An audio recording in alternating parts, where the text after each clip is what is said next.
born. Yet, this is not the first time a woman is running for vice president or even president. But, distinguished ladies and gentlemen, as we all know, never before in the history of Ghana has the opportunity to actualize the dream been more real, held more promise, or been even more timely. We can team up with our men folk as we always have done. And I'm determined, no, I promise not to let anybody down and not to let His Excellency John Dramani Mahama down, who has placed a woman at this threshold. I've heard many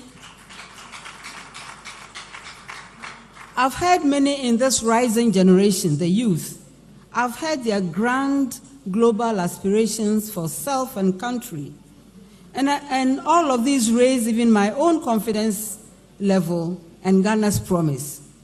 If only governments provide meaningful opportunities of a life lived in the kind of dignity and self-assurance that lead to meaningful creativity and innovation, this is possible. And this is part of the mandate of the next 4 years. Having worked with the youth all my life, I have no doubt what they can do for this country. It is precisely because we wrote our manifesto with all of you, the people of Ghana, regardless age or status, that we are confident of a path of true progress and development. A Ghana of people who believe they can turn national challenges into opportunities for problem solving. Our manifesto contains many of the life-changing programs that will transform our country. I believe many of you are familiar with the ideas, or we have been reminded in this afternoon's conversation. I would like to share a few of the critical programs, and I'm excited about, and I believe so are you. The skills development will be a special focus of the incoming John Mahama administration, and the initiatives such as the National Apprenticeship Program, free TVET training, the 1 Million Coders Program will aim to train millions of our youth all over the country and equip them with technical skills that will lead to acquiring high-paying, satisfying, permanent jobs. Next, job creation is another major focus of the next John Mahama administration. Initiatives such as the Big Push, as well as the Jumapa, will amount to the most ambitious jobs plan undertaken by any government in our country's history.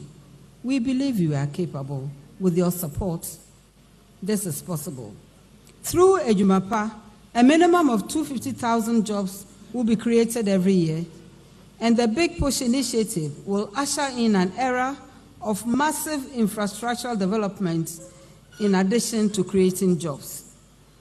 Our trips all over the country have shown us we are nowhere where we think we are.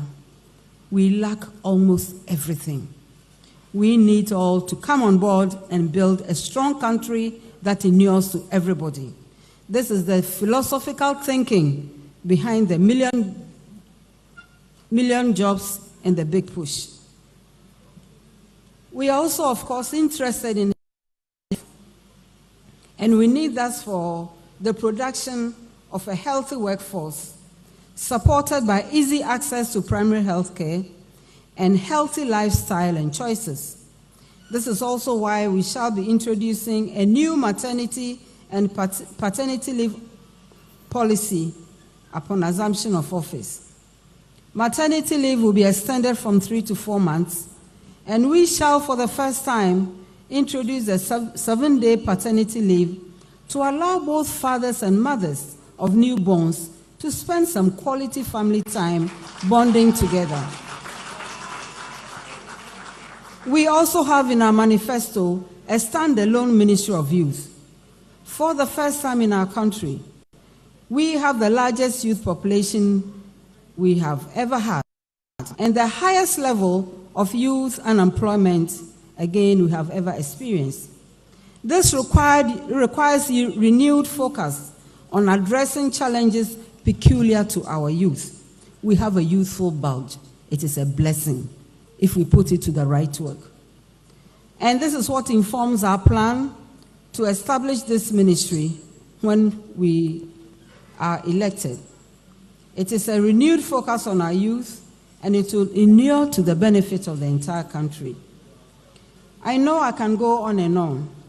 These are only a few of the snapshots of the many progressive programs we have outlined in the People's Manifesto.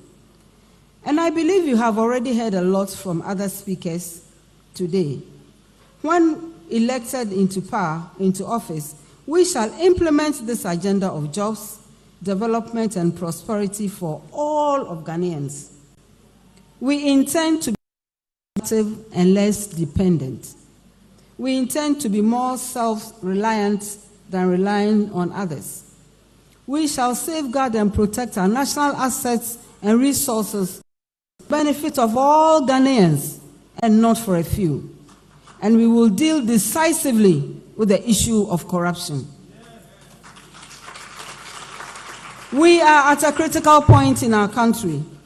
Events we have all witnessed these last 4 years make it clear that we have an alternative, a government that has shown dedication to fighting corruption, including holding members of its own government to account.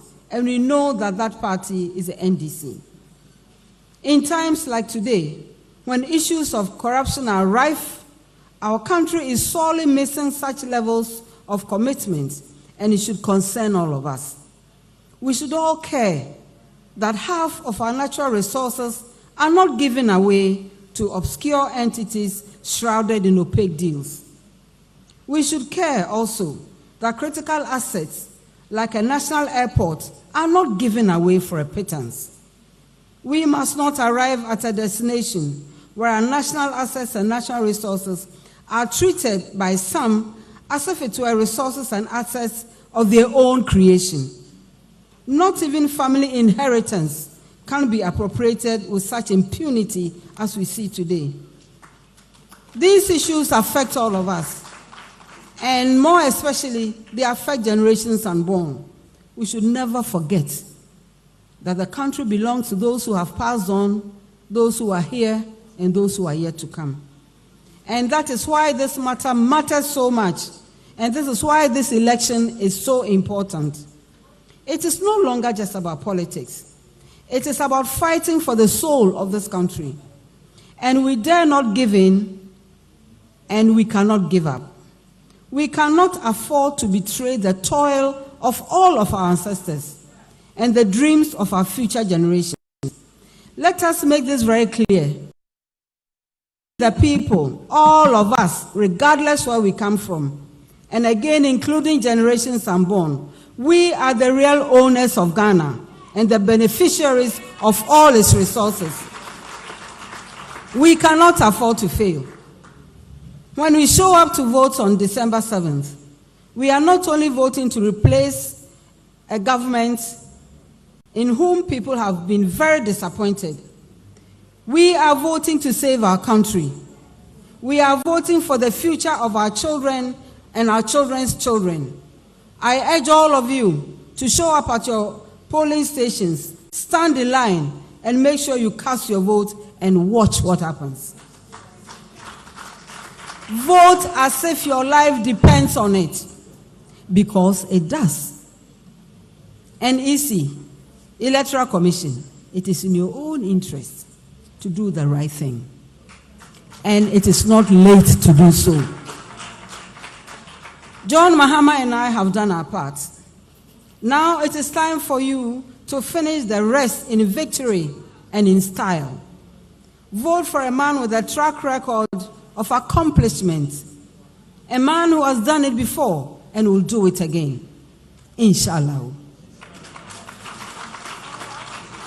A man who will deliver the peace, development, and prosperity that we all desire, and the man who will work with all of us, listen to all of us, tolerate all of us, because he is going to run, as he has done before, a government of the people, for the people, and by the people. All of you to vote for John Dramani Mahama. Let's go win this election. The time is now. Let's make it happen. Thank you all very much for your kind attention. Yo, oye gwezi mi jizo bi ate brofo na ase. Yo, me da ho na ase pi nyame hiro bia. Wanta. What me do what ase dodo. Maka da won chiro bo be chiro bia aka ho. Central region na. Say ye redeem ye ho. Ejuma da ho ye bo hu ye so. Nyame nti me da ho na ase.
To abanwa obeti o mampani krata na ma ose na wabuka mienu ne ntenten so na afi wo de rada kan makoto aba kayo ukokomuti no ye ne sei enye sei uwia toaso na kwaje parliamentary no eye emrahwe bedwa de no na ye no said ye wusi ye mampanyini de no a eye decision time every sabre kopem se beto aba no Kosueti, na despite media channels, na che wadwe fa bibia wonti ase.